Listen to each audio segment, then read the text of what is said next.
ನಾವು ಮುಖ್ಯಮಂತ್ರಿಗಳು ಮತ್ತು ನಾನು ಈಗಾಗಲೇ ಗುಲ್ಬರ್ಗ ಡಿವಿಷನ್, ಬೆಳಗಾಂ ಡಿವಿಷನ್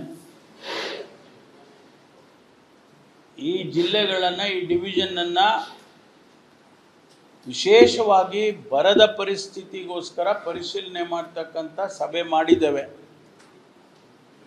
ನಾನು ಕಂದಾಯ ಸಚಿವನಾಗಿ ಬೆಳಗಾಂ ಡಿವಿಷನನ್ನು ಜೊತೆಗೆ ಚಿತ್ರದುರ್ಗ, ಚಿಕ್ಕಬಳ್ಳಾಪುರ, ಕೋಲಾರ, ತುಮಕೂರು ಈ ಜಿಲ್ಲೆಗಳನ್ನು ಪ್ರತ್ಯೇಕವಾಗಿ ನಾನೇ ಖುದ್ದು ಮಾಡಿದ್ದೇನೆ. ಮುಂದಿನ ದಿನಗಳಲ್ಲಿ ಪ್ರತ್ಯೇಕವಾಗಿ ನಾನು ಎಲ್ಲ ಜಿಲ್ಲೆಗಳಿಗೂ ಭೇಟಿ ಕೊಡ್ತೇನೆ. ಆದರೆ ಬೆಂಗಳೂರಿನ ವಿಭಾಗ ಇದೆ, ಡಿವಿಷನ್.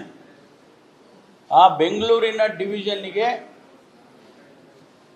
ಪರಿಶೀಲನೆ ಮಾಡಬೇಕು ಅಂತೇಳಿ ಚಿತ್ರದುರ್ಗದಲ್ಲಿ ಇಟ್ಟಿದ್ದೇವೆ. ಯಾಕೆಂದರೆ ಬರೀ ಬೆಂಗಳೂರಿನಲ್ಲಿ ಮಾಡೋದಾಗಲಿ ಅಥವಾ ಹತ್ತಿರ ತುಮಕೂರಲ್ಲಿ ಮಾಡೋದಾಗಲಿ ಸರಿ ಕಾಣೋಲ್ಲ. ಅಲ್ಲಿ ಮಾಡೋಣ ಅಂಥೇಳಿ ಮುಖ್ಯಮಂತ್ರಿಗಳು ಸಲಹೆ ಕೊಟ್ಟರು. ಹಾಗಾಗಿ ಚಿತ್ರದುರ್ಗದಲ್ಲಿ ನಾಳೆ ಇಟ್ಕೊಂಡಿದ್ದೇವೆ. ಪರಿಶೀಲನೆ ಆದಮೇಲೆ ನಾವು ಅಲ್ಲಿನ ಪರಿಸ್ಥಿತಿಯನ್ನು ನೋಡಿಕೊಂಡು ಆ ವಿಭಾಗಕ್ಕೆ ಏನು ಮಾಡಬೇಕು ಅನ್ನೋದನ್ನು ತೀರ್ಮಾನ ಮಾಡ್ತೇವೆ. ಅದಾದ ಮೇಲೆ ಮೈಸೂರು ಡಿವಿಷನ್ ಕೂಡ ಇರುತ್ತೆ. ಮೈಸೂರು ಡಿವಿಷನ್ಗೆ ದಿನಾಂಕ ನಿಗದಿ ಆಗಿಲ್ಲ. ಸ್ಥಳ, ದಿನಾಂಕ ಬಹುಶಃ ಈ ವಾರದಲ್ಲಿ ತೀರ್ಮಾನ ಮಾಡ್ತೀವಿ. ಮುಖ್ಯಮಂತ್ರಿಗಳು ಸಮಯ ಕೊಡ್ತಾರೆ, ಎಲ್ಲಿ ಮಾಡಬೇಕು, ಯಾವ ದಿನ ಮಾಡಬೇಕು ಅನ್ನೋದನ್ನು ಅವರು ತಿಳಿಸ್ತಾರೆ. ಮೈಸೂರು ಡಿವಿಷನ್ ಮಾಡಿ ಅಲ್ಲಿಗೆ 4 ರೆವಿನ್ಯೂ ಡಿವಿಷನ್ ಏನಿದೆ ನಮ್ಮ ರಾಜ್ಯದಲ್ಲಿ, ಆ 4 ರೆವಿನ್ಯೂ ಡಿವಿಷನ್ನ ಪರಿಶೀಲನೆ ಮಾಡೋದರ ಮೂಲಕ ಇಡೀ ರಾಜ್ಯದ ಬರದ ಪರಿಸ್ಥಿತಿ ನಮಗೆ ತಿಳಿಯುತ್ತೆ. ಅದರ ಮೇಲೆ ನಾವು ತೀರ್ಮಾನಗಳನ್ನು ಮುಂದೆ ಮಾಡ್ತೀವಿ. ಈ ಮಧ್ಯೆ ಪ್ರತಿ ಜಿಲ್ಲೆಗೆ ಕುಡಿಯುವ ನೀರಿಗೆ, ಯಾಕೆಂದರೆ ನಮಗೆ ಸಮಸ್ಯೆ ಬರ್ತಾ ಇರೋದು ಕುಡಿಯೋ ನೀರಿಗೆ.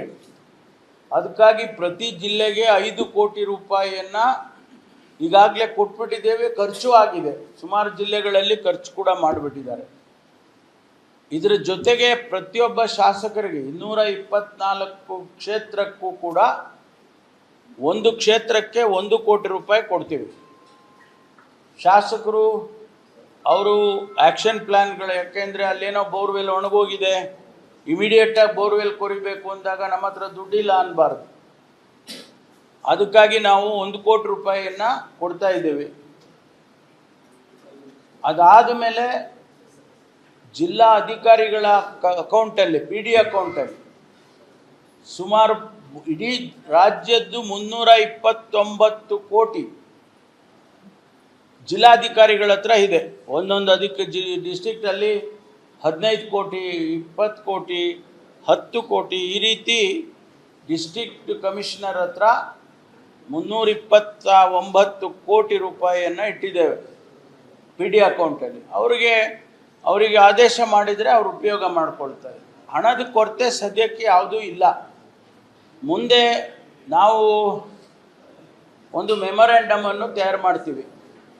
ಇನ್ನೂ ಒಂದಷ್ಟು ದಿವಸ ಆಗಸ್ಟ್ನಲ್ಲಿ ಮಳೆ ಬರುತ್ತೆ ಅಂತ ನಾವು ಊಹೆ ಮಾಡಿದ್ದೀವಿ. ಮಳೆ ಬರದೇ ಹೋದರೆ ಆಗಸ್ಟ್ನಲ್ಲಿ 2nd ವೀಕ್ವರೆಗೂ ನೋಡ್ತೀವಿ. 2nd ವೀಕ್ನ ನಂತರ ಮಳೆ ಬರದೇ ಹೋದರೆ we will prepare a memorandum and submit it to government of India. ಈಗಾಗಲೇ ಪತ್ರಗಳು ಬರೆದಿದ್ದೇವೆ. ಮುಖ್ಯಮಂತ್ರಿ ಬರೆದಿದ್ದಾರೆ, ನಾನು ಬರೆದಿದ್ದೇನೆ. ಆ ಪತ್ರಗಳಿಗೇನು ಏನು ರೆಸ್ಪಾನ್ಸ್ ಬಂದಿಲ್ಲ. ಆಗಸ್ಟ್ 15 ನಂತರ ನಾವು ಮೆಮೊರ್ಯಾಂಡಮನ್ನು ಕೊಡ್ತೀವಿ. ನಾರ್ಮಲ್ ಆಗಿ ಅವರು ಮೆಮೊರ್ಯಾಂಡಮ್ ನಾವು ಕೊಟ್ಟ ಮೇಲೆ ಅವರು ಅಲ್ಲಿಂದ ಟೀಮ್ ಕಳಿಸ್ತಾರೆ. ಆ ಟೀಮ್ ಬಂದು ಎವ್ಯಾಲ್ಯೂಯೇಟ್ ಮಾಡ್ತಾರೆ. ಮಾಡಿ ನಾವು ಕೊಟ್ಟಂಥ ಮೆಮೊರ್ಯಾಂಡಮ್ಮು ನಾವು 3,000 ಕೋಟಿ ಕೇಳ್ಬೋದು, 5,000 ಕೋಟಿ ಕೇಳ್ಬೋದು. ಅದನ್ನು ಎವ್ಯಾಲ್ಯೂಯೇಟ್ ಮಾಡಿ ಕೇಂದ್ರ ಸರ್ಕಾರ ನಮಗೆ ಹಣ ಕೊಡುತ್ತೆ. ಕಳೆದ ವರ್ಷ ನಮಗೆ ಕೊಡಲಿಲ್ಲ. ಆದರೆ ನಾವು ದೆಹಲಿಗೆ ಹೋಗಿ ಪ್ರತಿಭಟನೆ ಮಾಡಿದೋ, ಕೋರ್ಟಿಗೆ ಹೋದೋ, ಆಮೇಲೆ 3,500 ಕೋಟಿ ರೂಪಾಯಿ ಬಿಡುಗಡೆ ಮಾಡಿದರು. ಅದೇ ರೀತಿ ಈ ಬಾರಿ ನಾವು ಮತ್ತೆ ಸಬ್ಮಿಟ್ ಮಾಡ್ತೀವಿ. ಕೊಡ್ತಾರೆ ಅಂಥೇಳಿ ನಾವು ಆಶಾವಾದಿಗಳಾಗಿದ್ದೇವೆ. ಈ ಬಾರಿ ಕೊಡ್ತಾರೆ ಅಂತ. ಅದು ಮುಂದಕ್ಕೆ ನೋಡೋಣ. ಆದರೆ ಇಲ್ಲಿಯವರೆಗೆ ನಾವು ಹಣದ ಕೊರತೆ ಇಲ್ಲದೆ ನಡೆಸ್ತಾ ಇದ್ದೀವಿ.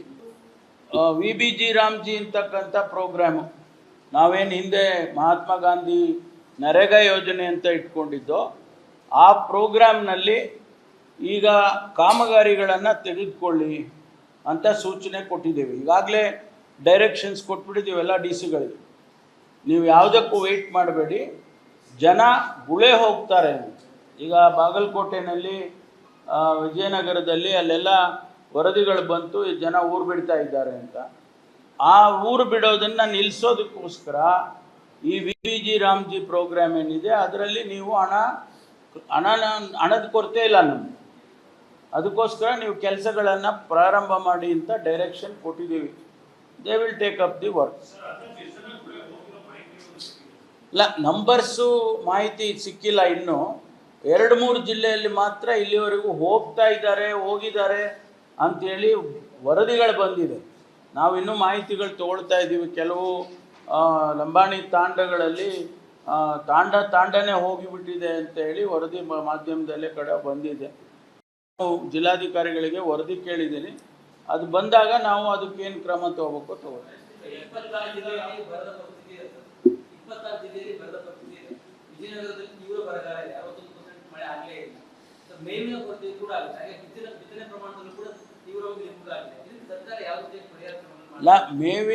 ಮೇವಿಗೋಸ್ಕರ ಈಗ ನಾವು ಏನು ಮಾಡ್ತಾ ಇದ್ದೀವಿ ಅಂದರೆ, ಎಲ್ಲೆಲ್ಲಿ ನೀರಿದೆ, ಈಗ ನಮ್ಮ ಇನ್ಫಾರ್ಮೇಷನ್ ಪ್ರಕಾರ 30 ವಾರ ಕೆಲವು ಕಡೆ 40 ವಾರ ಮೇವಿದೆ ಅಂತ ಹೇಳಿ ಮಾಹಿತಿ ಕೊಟ್ಟಿದ್ದಾರೆ. ಇನ್ ಅಡಿಷನ್ ಟು ದಟ್ ನಾವೀಗ ಸೀಡ್ ಕಿಟ್ ಅಂತ ಕೊಡ್ತೀವಿ, ಅನಿಮಲ್ ಹಸ್ಬೆಂಡ್ರಿ ಡಿಪಾರ್ಟ್ಮೆಂಟಿಂದ ಕೊಡ್ತೀವಿ. ಮತ್ತು ಈ KMF ಇದೆಯಲ್ಲ, KMFನವ್ರಿಗೂ ಕೂಡ ಸೂಚನೆ ಕೊಟ್ಟಿದ್ದೀವಿ, ನೀವು ಕಿಟ್ಗಳು ಕೊಡಿ. ಎಲ್ಲಿ ನೀರಿದೆ, ಬೋರ್ವೆಲ್ ಇದೆ ಅಥವಾ ಕೆರೆಗಳ ಹತ್ರ ನೀರಿದೆ ಅಂಥ ಕಡೆ ನೀವು ಆ ಸೀಡ್ ಹಾಕಿ ಮೇವನ್ನು ಬೆಳೀರಿ. ಮೇವು ಬೆಳೆದ್ರೆ ಅಟ್ಲೀಸ್ಟ್ ಟು ದಟ್ ಎಕ್ಸ್ಟೆಂಟ್ ನಿಮಗೂ ಆಗುತ್ತೆ, ಪಕ್ಕದವ್ರಿಗೆ ಬೇರೆಯವ್ರಿಗೂ ಆಗುತ್ತೆ. ಅದನ್ನು ನಾವು ಈಗಾಗಲೇ ಪ್ರಾರಂಭ ಮಾಡಿಬಿಡಿ.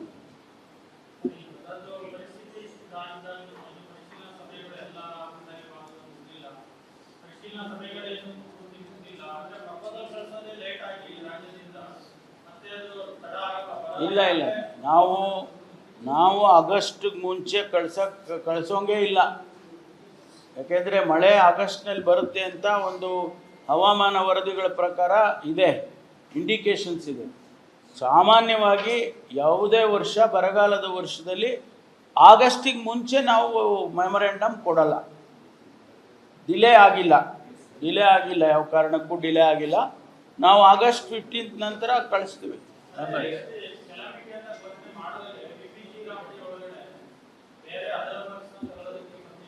ನಾರ್ಮಲ್ ಆಗಿ ತಗೋಬೋದು, ನಾವೇನು ಅದಕ್ಕೇನು ಕಾಯಬೇಕಾಗಿಲ್ಲ. ಬರಗಾಲ ಘೋಷಣೆ ಬೇಕಾಗಿಲ್ಲ, ಅದಕ್ಕೆ ನಾರ್ಮಲ್ ಕೋರ್ಸಲ್ಲಿ ತಗೊಳ್ತಾರೆ.